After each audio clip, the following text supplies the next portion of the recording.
The Haunting of Willow House. Lucy had always been drawn to old, abandoned places. There was something about the history trapped within their walls that fascinated her.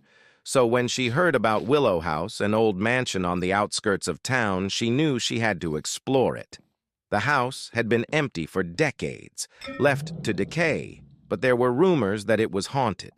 Lucy didn't believe in ghosts, but the idea of exploring a haunted house thrilled her. She convinced her boyfriend Max to come with her. Max was reluctant. He had heard the stories and they unnerved him. But Lucy's excitement was contagious, and eventually he agreed. They arrived at Willowhouse just as the sun was setting, casting long shadows across the overgrown lawn. The house loomed before them, its windows dark and empty, the front door hanging slightly ajar. Lucy took Max's hand, giving it a reassuring squeeze. "Come on, it's just a house," she said, smiling. Inside, the air was thick with dust, and the floorboards creaked beneath their feet. The house was eerily quiet, as if it were holding its breath.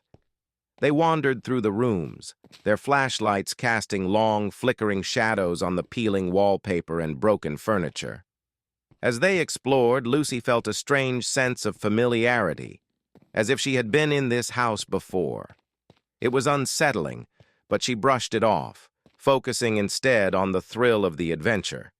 They reached the grand staircase, its wooden banister worn smooth from years of use. "Let's go upstairs," Lucy said, her voice hushed. Max hesitated, glancing up into the darkness. But Lucy was already climbing the stairs, her curiosity driving her forward. He followed, his hand still clasped in hers. At the top of the stairs, they found a long hallway lined with closed doors. Lucy felt a chill run down her spine, but she ignored it, heading toward the door at the end of the hall. It was slightly ajar, and as they approached, a soft breeze seemed to push it open.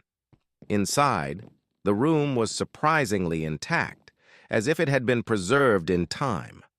A large bed with a canopy stood in the center, and an ornate mirror hung on the wall opposite. Lucy walked over to the mirror, gazing at her reflection.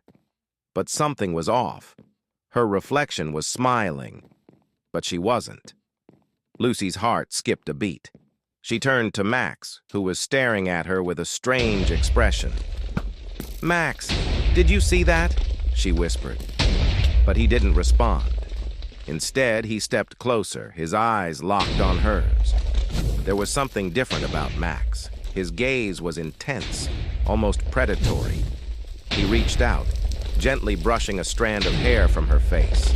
Lucy's breath caught in her throat as his touch sent a shiver down her spine. It felt colder than usual, and yet there was something electrifying about it. He leaned in, his lips brushing against her ear. "Stay with me, Lucy," he whispered, his voice low and seductive. But there was something in his tone that sent a wave of fear through her. She pulled back, trying to shake off the strange feeling. "Max, we should go," she said, her voice trembling slightly. But he didn't move. His grip on her hand tightened, and for a moment, Lucy felt as if she couldn't breathe. Then she noticed the mirror again. The reflection of Max wasn't smiling. In fact, it wasn't Max at all. It was someone else, someone who looked like him, but with eyes that were too dark, too hollow. Fear gripped Lucy's heart. She yanked her hand away and stumbled back. "You're not Max," she gasped, her voice trembling with terror. The figure that looked like Max tilted its head, a cold smile spreading across its face.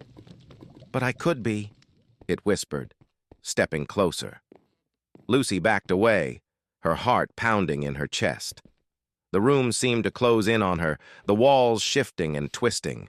She turned and ran, but the door slammed shut before she could reach it. The air grew thick, suffocating, as the figure advanced on her. Just as she thought she was trapped, she felt a rush of cold air, and the door flew open. Lucy didn't hesitate. She bolted out of the room, down the stairs and out of the house, not stopping until she was far from Willowhouse. She looked back once, just in time to see the front door slowly closing, as if the house were sealing itself off from the outside world.